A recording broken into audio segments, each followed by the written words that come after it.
Markus 2 ayat 1 sampai 12. Haleluya. Saudara, mari kita baca sama-sama. Siap katakan amin. 1, 2, 3.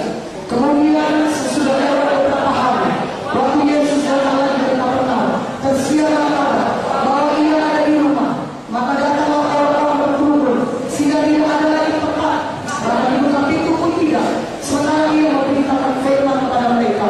Ada orang-orang datang membawa kepadanya seorang lumpuh, menghubung oleh orang, tapi mereka tidak dapat membawanya kepadanya karena orang banyak itu. Lalu mereka membuka lapak yang di atasnya.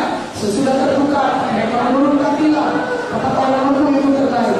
Ketika Yesus melihat sikap mereka, berkata